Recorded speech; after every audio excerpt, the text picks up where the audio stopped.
Olá, olá! Sucesso com você? Se não tiver sucesso, boas energias que o sucesso vem! Beleza? O objetivo deste vídeo é começar a série de aulas top das galáxias profundas, com muito conteúdo sobre planejamento tributário. Já ouviu falar desta expressão, planejamento tributário? Toda pessoa que já ouviu falar de tributário alguma vez, que quer ser tributarista, já ouviu falar dessa expressão, certo? Vai ser uma série de aulas sobre este tema. Então aproveita, já dá o seu like neste vídeo para engajar este canal, mas principalmente para espalhar conteúdo de qualidade para a galera, gente. Então bora lá retribuir e espalhar bons conteúdos? Aperta o dedo no like aí. Dá um like já logo de cara, tá? E se inscreve no canal para ser avisado de conteúdos bons como esse. Beleza? Bom, como é que vai ser a aula de hoje? Deixa eu dar uma geral aí para você. Nós vamos analisar o acórdão do Supremo Tribunal Federal, proferido na ação direta de inconstitucionalidade número 2446, onde foi analisado o artigo 116, aliás, o artigo não, o parágrafo 116 do Código Tributário Nacional, no que diz respeito do artigo. Gente, vamos recapitular aqui, ó. Vamos analisar a decisão, o acórdão proferido pelo Supremo Tribunal Federal, onde se analisou o parágrafo único do artigo 116 do Código Tributário Nacional. Meu Deus do céu, tá bom? Vamos analisar esse acórdão. Por que, gente, que eu vou começar analisando este acórdão? Porque lá tem alguns conceitos interessantes, tá bom? Nas próximas aulas eu vou trazer caso concreto, mas antes alguns conceitos são importantes de eu passar para vocês, tá certo? É assim que a gente vai fazer. Mas antes, deixa eu contar uma história para vocês que eu vivi numa época que eu atuei até como criminalista. Vocês sabiam que eu já fui advogada criminalista? Já fui do crime, tá bom? Mas eu fazia crimes contra a ordem tributária. Muito bem. E eu lembro que eu atendia uma distribuidora de petróleo, que eu não vou falar nome por questão de sigilo, tá? Era uma distribuidora de petróleo. E eu lembro que essa distribuidora de petróleo tinha muitos processos de sonegação fiscal de ICMS. O que é que acontecia? Na verdade, não é o que acontecia, vamos falar a linguagem aqui. O que é que estava descrito nos processos? O que é que estava descrito nos processos? Que esta empresa vendia combustível sem nota fiscal. Sei lá, o caminhão estava com 10 mil litros, na nota fiscal estava 10 mil litros e lá no caminhão tinha 20, tá certo? Então tinha problemas de vender combustível sem nota fiscal. Tinha problema também de vender combustível discrepante do que está na descrição da nota fiscal, adulteração de combustível. Tinha muitas coisas nesse sentido, tá bom? Vocês não deve ser difícil supor que se uma empresa vende mercadorias e não emite nota fiscal, ela vai pagar menos tributo, não é mesmo? Porque o fisco ele vai saber lá que o fato gerador aconteceu a partir da emissão da nota fiscal. Veja, a emissão da nota fiscal não é o fato gerador. Fato gerador é a venda de mercadorias, tá certo? A nota fiscal é apenas uma obrigação acessória pela qual o fisco pode rastrear a ocorrência, como se deu o fato gerador. Tá? Mas o fato gerador de verdade já aconteceu, que é a venda da mercadoria. Muito bem, mas quando uma empresa não emite nota, se não houver uma fiscalização, se ninguém descobrir, não tem dúvidas nenhuma de que essa empresa vai pagar muito menos tributo. E eu já vi várias situações neste sentido. Por exemplo, restaurantes que não emitem nota para todo mundo. Se você pagar em dinheiro, por exemplo, não emite nota. porque alguém aconselhou esse restaurante a fazer assim, e aí economizaria ICMS. Recentemente, este foi recente, eu estava conversando com um potencial cliente e ele falou assim que ele trabalha com distribuição de doces congelados, que só que ele vende B2B. O que é B2B? Business to business. Ele vende para empresas. Então ele fabrica e vende lá as tortas para o mercado, para várias empresas aí da vida.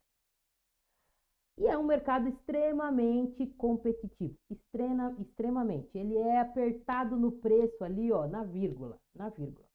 Então, ele me disse que a estratégia dele é montar um CNPJ, não paga os tributos. Quando aquele CNPJ fica todo bagunçado, eu ia falar uma palavra aqui que não pode falar na internet.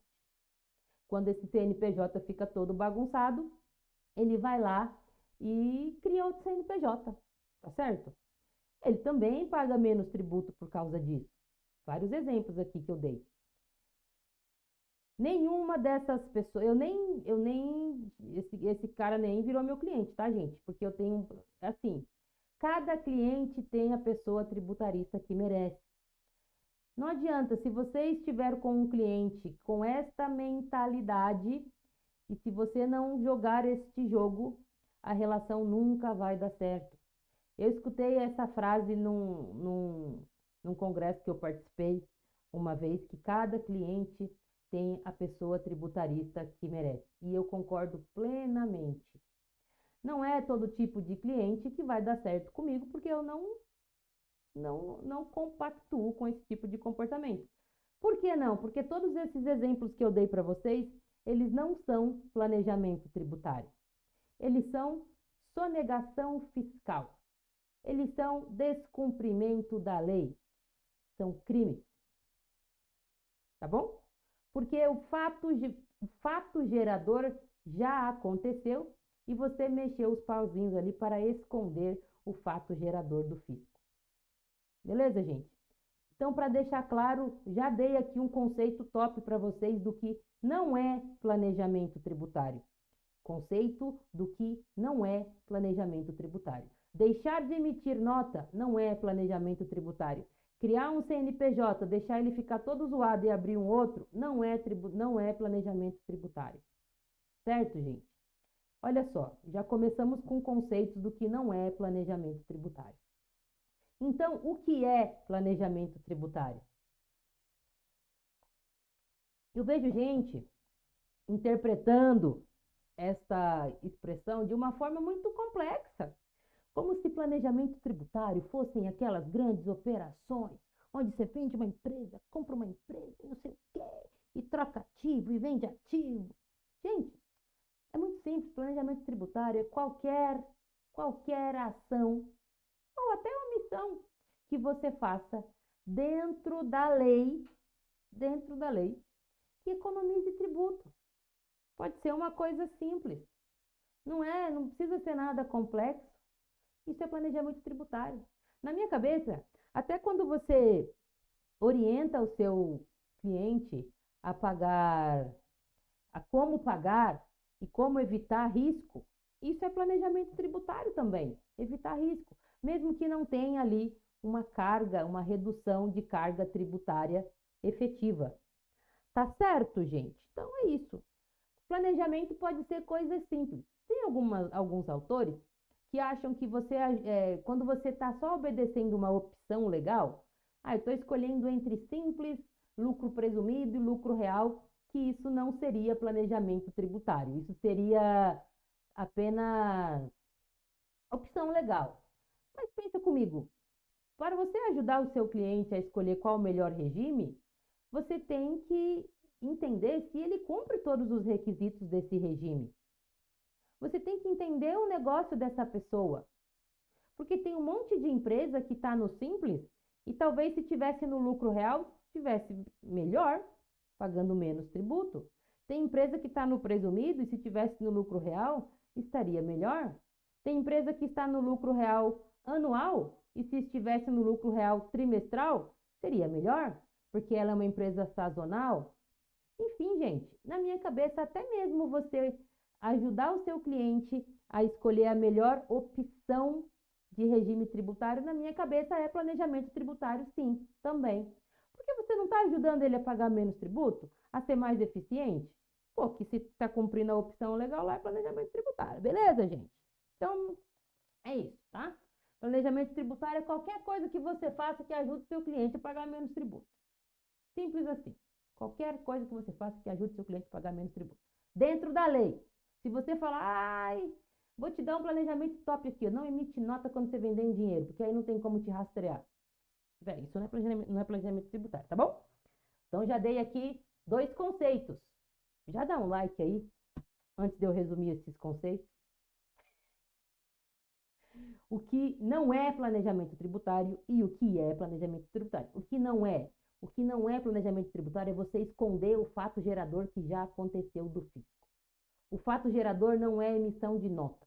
O fato gerador é o verbo, mais o complemento, vender mercadoria, auferir renda. O verbo. Pouco importa se foi emitido nota fiscal ou não. Certo? Planejamento, isso, então tudo que você está escondendo o fato gerador que já aconteceu, isso não é planejamento tributário, isso é sonegação fiscal. Planejamento tributário, então, é tudo que você faz que de alguma forma o cliente paga menos tributo.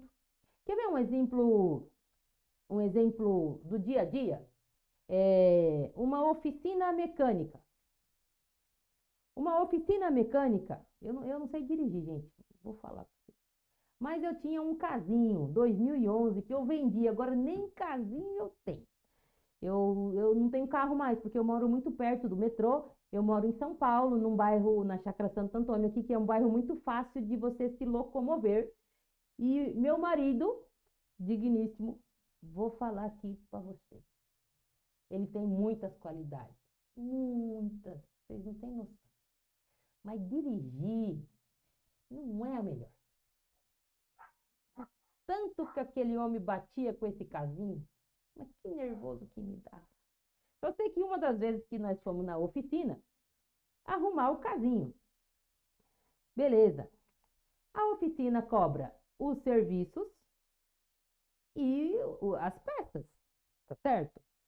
Bom, quando a gente foi pedir a nota fiscal, e muitas vezes acontece de a peça ser mais cara do que o serviço. A gente teve que trocar o cabeçote. Eu não sei o que é cabeçote, só sei que o cabeçote foi caro. Trocamos o tal do cabeçote. Aí eu lembro que toda vez eu esquecia o nome do cabeçote, aí eu falava pro Luiz, o rabanete. Falei, Luiz, você vai trocar o rabanete? Bom, aí a nota fiscal lá da oficina de serviço tem o preço do cabeçote e o preço do serviço. Uma oficina do Simples. Aí ela me manda a nota fiscal só de serviços. Ela não poderia separar? Mandar a nota fiscal de serviços e a nota fiscal de venda de mercadoria, lá do cabeçote, já falar rabanete, do cabeçote, porque daí ela entraria em anexos diferentes e com certeza ela diminuiria ali a carga tributária. Enfim, gente, pegar uma empresa dessa e ajudar ela a emitir a nota fiscal corretamente, analisar o negócio que o cliente fez, isso é planejamento tributário, por exemplo, tá bom? E aí não é uma ação super complexa, você concorda? Empresa, você não vendeu uma mercadoria para mim e não prestou um serviço? Então, emite separado. Vamos fazer as contas aqui? Beleza, gente? Isso é uma coisa que não foi uma grande operação, é um planejamento tributário que você fez para o seu cliente, certo? Muito bem. Conceitos top. Like, quero like. Então vamos analisar essa decisão do STF agora, tá bom?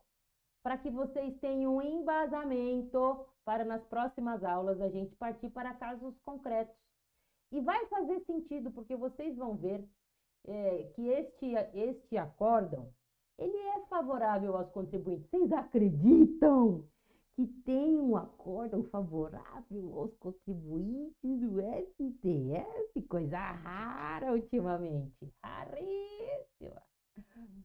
Mas vocês vão ver que ele não vou dar spoiler, vai. Vamos analisar. Vocês vão ver. Aguenta o coração. Deixa eu dividir aqui.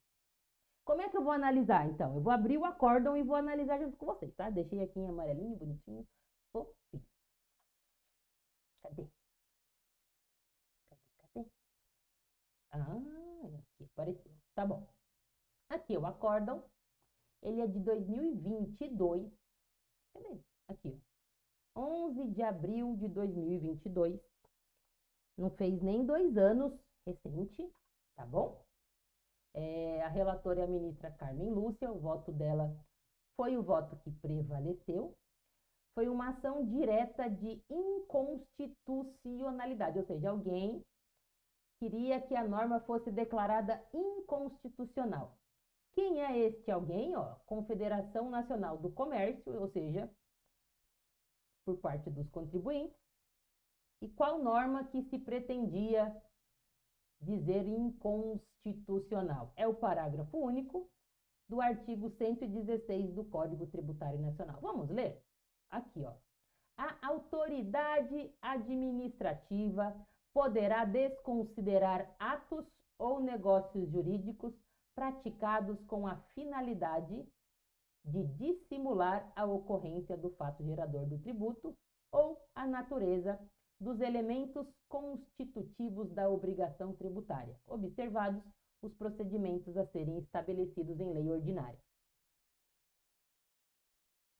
O que preocupa aqui? A autoridade autoridade fiscal quem? O fisco, é.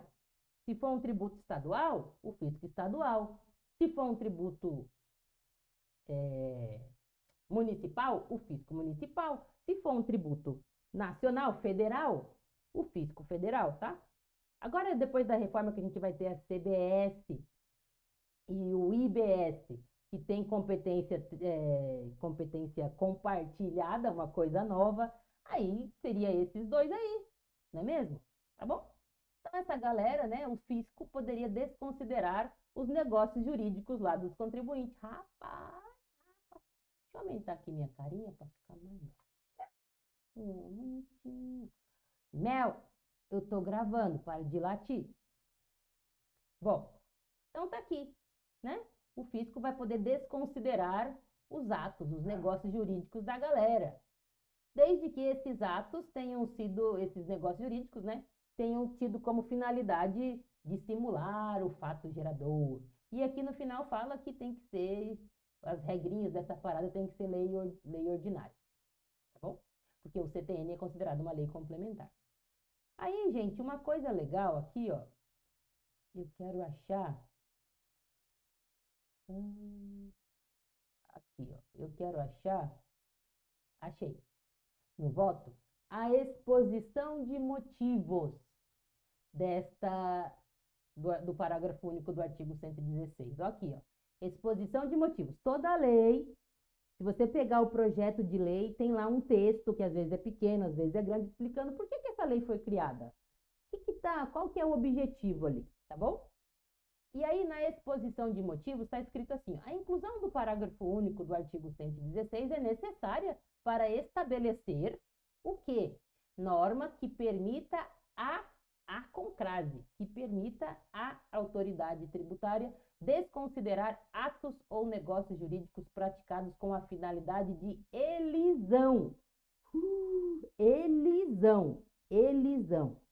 Por conta disso, a galera, os tributaristas, apelidaram este parágrafo único de norma anti-elisiva ou norma anti-elisão.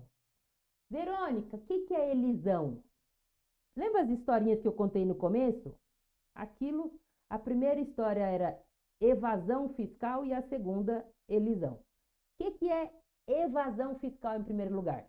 Você deixar de emitir nota. Você ficar criando CNPJ, deixar ele ficar todo zoado para depois abrir um outro, não paga tributo, abre outro. Isso é sonegação fiscal, isso é evasão fiscal, é a mesma coisa. Sonegar, evasão fiscal, é a mesma coisa. Agora, o que é elisão? Elisão é você pagar menos tributo dentro da lei. Ué, se você vai pagar menos tributo emitindo uma nota, parte de serviço e parte da mercadoria, por que não? Está dentro da lei. Tá bom? Então, essa é a diferença. Evasão, você está descumprindo a lei. Elisão, você está dentro da lei, tá certo? E aí, como na exposição de motivos tem a palavra elisão, qual que é a conclusão da galera? Pô, agora se eu fizer um negócio jurídico para economizar tributo e o fisco não gostar, e achar que foi too much, que eu economizei muito tributo, vai poder desconsiderar meu negócio jurídico. É isso que a galera achou, tá bom? E foi por isso, né, que a Confederação aqui, ó, Nacional do Comércio ajuizou essa ação direta de inconstitucionalidade. Muito bem. Qual que foi a conclusão aqui, então? Vamos analisar a decisão para a gente analisando o raciocínio, até chegar na decisão. Eu deixei em amarelo as principais partes, tá bom? Para facilitar. O que essa ação direta de inconstitucionalidade alega?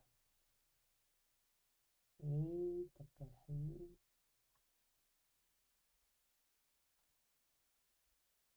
Pronto. Que este parágrafo único, deixa eu pôr minha ampulheta mais para cá que não está falando, que este parágrafo único do artigo 116 do Código Tributário Nacional, ele viola quais princípios constitucionais? O da legalidade e o da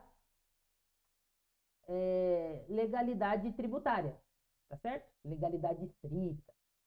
Por quê, né? Que fala que alega. Falam que desobedece à legalidade. Porque basicamente ficaria na mão do fisco decidir quais negócios jurídicos seriam válidos ou não. Aí a ministra Carmen Lúcia fala, não, gente, não é isso que está acontecendo.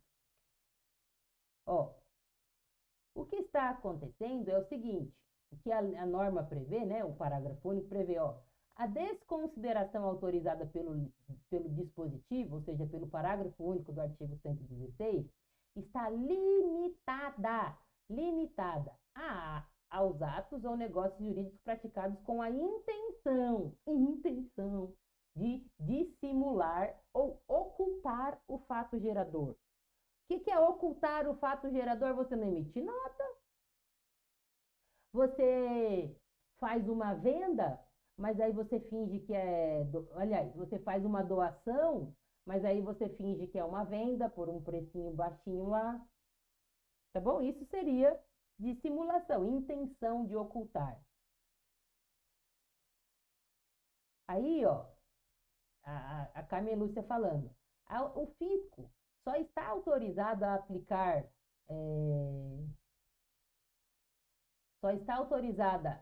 a alíquota e base de cálculo se tiver ocorrido o fato gerador, tá? Se tiver acontecido as paradas. Aí tá falando, a norma não proíbe o contribuinte de buscar pelas vias legítimas e comportamentos coerentes com a norma, com a ordem jurídica, ó, dentro da lei, economia fiscal, ou seja, a norma não proíbe que os contribuintes busquem economizar tributo dentro da lei.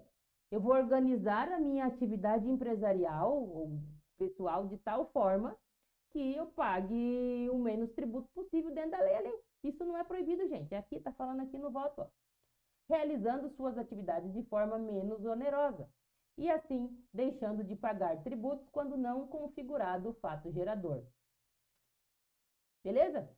Tá bom? Maravilha. Por isso que, apesar de a ação, o pedido dessa ADIM, que foi que o representante dos contribuintes, né, que protocolaram, o pedido foi negado. Mas ele foi negado no sentido que, olha, interprete lá direitinho, ô filho do céu. Eu não estou dando uma carta em branco para o fisco, de jeito nenhum. O fisco vai ter que verificar se ocorreu o fato gerador. E ele só vai poder encher o saco do contribuinte se ele provar que o contribuinte mentiu, simulou ali. É isso, gente, tá bom? Então, beleza. Esse aqui é o primeiro raciocínio aí da Carmen Lúcia. Vamos descer mais um pouquinho? Aqui está falando, ó, que a autoridade fiscal não está autorizada a usar analogia para definir o fato gerador, né? Ou seja, ele não pode aplicar o tributo sem uma lei, sem uma previsão legal. Então, está protegido. E aqui está falando o seguinte, o parágrafo único do artigo 116 não dispõe de forma contrária ao que eu acabei de falar, ou seja, não dispõe de forma... Ixi, celular fica tocando na hora errada. Deixa eu desligar. Como é que faz? Eu vou botar no avião. Já devia ter colocado, né? Então, fala assim, ó, o artigo 116 não dá uma carta em branco, velho. Tem que obedecer à lei. Vai ser sempre nos limites da lei. O parágrafo único não está falando nada diferente disso. Aguenta seu coração, quieta sua alma. É isso. Aí aqui ela fala qual é a diferença entre elisão fiscal e evasão fiscal. Ó, ela fala aqui, na elisão, ou seja, tranquilo, eu tenho uma diminuição lícita dos tributos. Lícita dos tributos. E na evasão, eu quero ocultar o fato gerador, para não pagar. Por exemplo, não emitir nota. Então, foi por isso que ela jogou improcedente a ação, foi uma ação do contribuinte julgada improcedente. Então, foi desfavorável ao contribuinte? Não, porque a justificativa dela para julgar essa ação improcedente foi: aguenta seu coração, não está sendo dada uma carta em branco para o fisco, tá bom? Maravilha, maravilha. Este foi o voto que prevaleceu, tá bom? Aqui embaixo tem o voto do Ricardo Lewandowski. E o Lewandowski, ele julgou inconstitucional o 116, ou seja, ele foi mais favorável ainda ao contribuinte. Vamos ler aqui uns pedacinhos do que ele falou? Aqui, ó. Aqui ele falou a diferença de elisão e sonegação. Bonitinho, bonitinho. Bonitinho. Ai, que feio, Jesus amado. Uma aguinha, gente, que tá calor.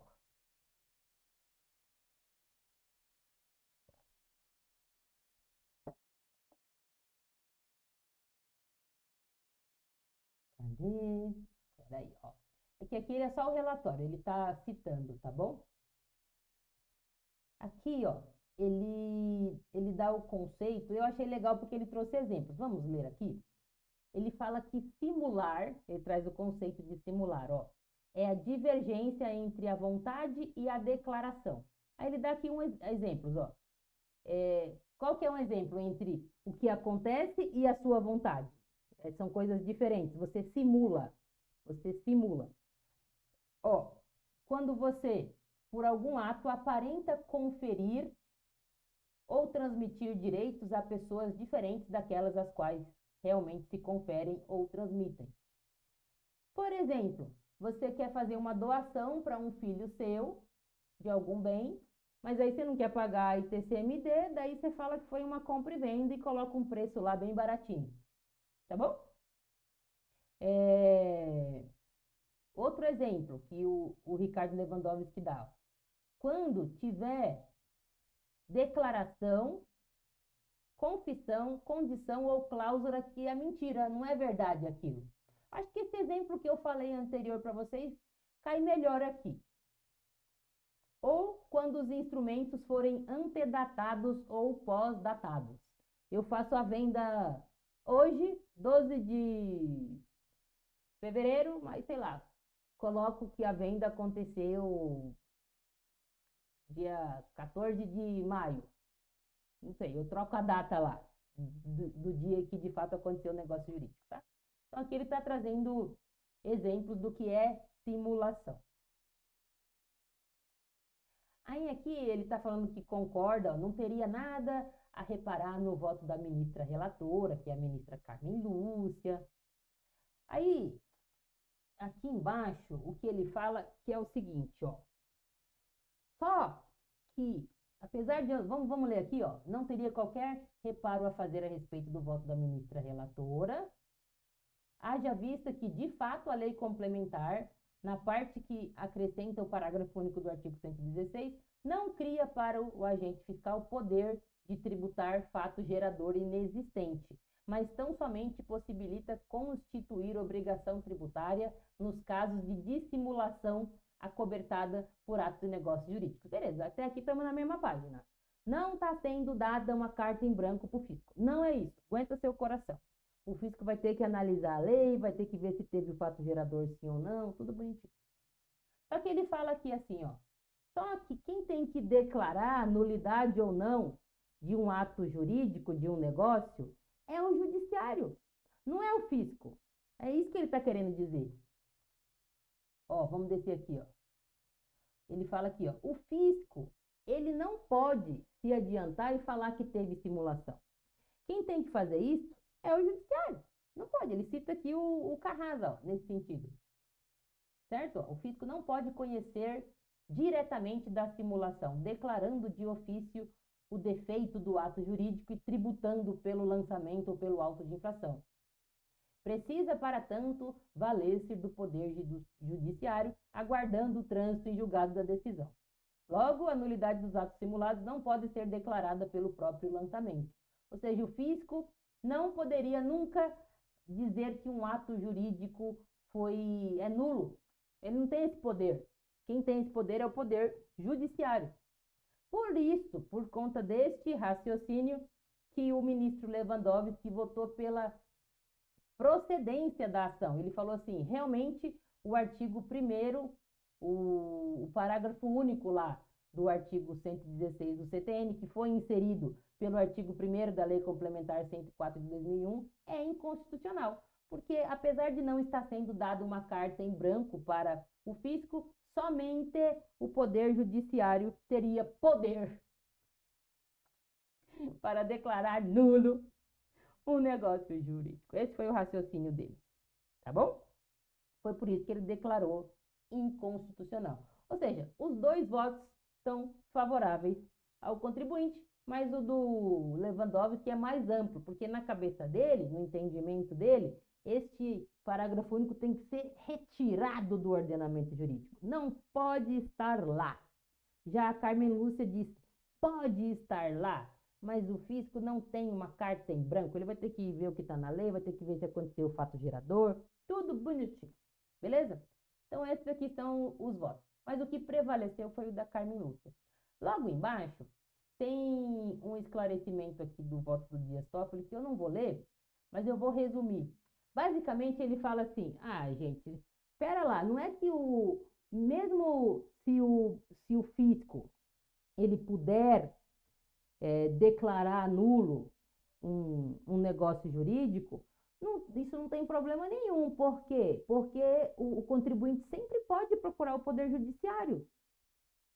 Se você recebe um auto de infração, você não concorda, você vai se defender. Você vai brigar no administrativo. Se você perder, você vai correr para o judiciário. É assim que funciona.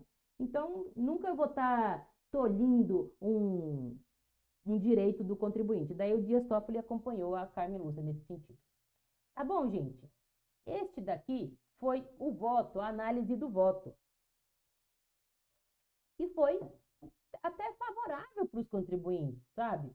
Ficou muito claro que esse negócio, deixa eu mudar aqui para a tela cheia.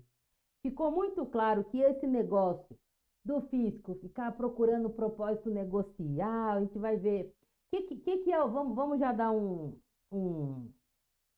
mais um conceito aqui, ó. Já dá um like aí que eu vou dar mais um conceito. Qual que é, o que a gente tem visto muito? Propósito negocial. O fisco fala assim, se você fez uma negociação, qualquer coisa na sua empresa, mudou o jeito de operar, mas você só fez isso para pagar menos imposto, não teve um motivo de negócio por trás disso. Não teve um motivo empresarial por trás disso, ou seja, não teve propósito negocial, eu vou desconsiderar essa bagaça. Então, no voto da Carmen Lúcia aqui, ficou claro que não é assim que a banda toca. Que o contribuinte tem sim direito de melhor organizar as suas operações do jeito que ele entender que está desde que esteja dentro da lei, tá bom? Muito bem. Nessa parte foi muito favorável ao contribuinte. Mas, gente, eu sou uma pessoa extremamente prática. E este acórdão não ajuda tanto nos casos práticos. Porque qual é o limite? Qual é o limite entre uma operação que foi lícita e uma operação que teve simulação? Existe uma lei, existe um conceito que eu consiga estabelecer este limite? Não existe, porque este limite eu só consigo analisar no caso concreto. E o caso concreto é o caso concreto. Nunca vai ter dois casos concretos iguais. Nunca vai ter. Tanto que eu já vi operações, a mesma operação que deu bom num cliente e deu ruim no outro. Quer ver um exemplo? Uma empresa, a gente vai ver um caso prático desse nas próximas aulas. Então, já estou dando a dica. Não vou entrar em detalhes aqui, porque a gente vai ver nas próximas aulas. O cliente, ele separa as atividades dele, tá certo? Ele tem várias atividades. Ele tem lá imóveis, aí ele vende mercadorias também. Aí ele fala, poxa vida, essa parte dos imóveis aqui é tudo numa pessoa jurídica só. Aí ele fala assim, meu, eu vou separar essas atividades aqui no outro CNPJ. Aí que quando você separa as atividades, você reparte receita, não é mesmo? Aí, quando você reparte receita, se às vezes quando você tratava tudo dentro de um CNPJ só, você tinha estourado o limite do lucro presumido. E quando você separa, daí não, daí você fica dentro do limite. Separar atividades é uma coisa que o fisco aceita, não aceita, isso é evasão, isso é elisão fiscal, o que é isso? Eu não sei. Vai depender do caso concreto. Como é que o contribuinte separou aquelas atividades, gente?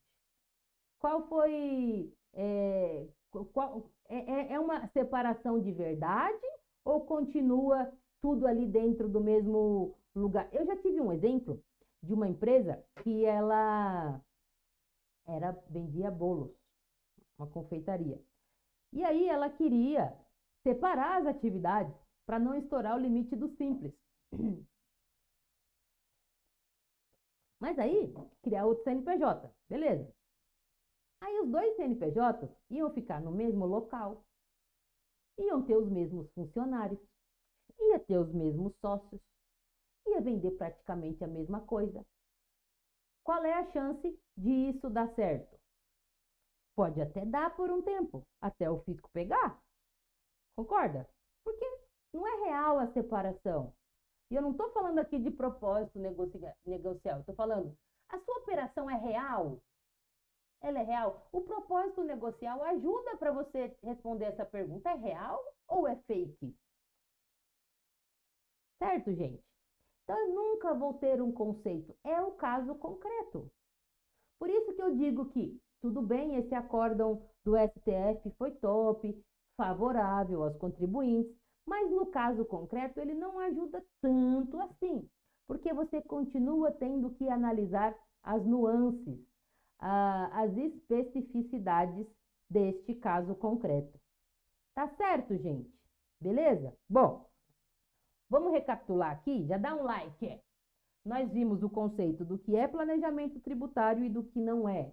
O que não é? Tudo que você esconde o fato gerador. Não vou emitir nota. Vou criar vários CNPJs, não vou pagar tributo, quando ele ficar zoado eu abro outro. Isso é sonegação. O que é planejamento tributário? Qualquer coisa que você faça dentro da lei que reduza a carga tributária.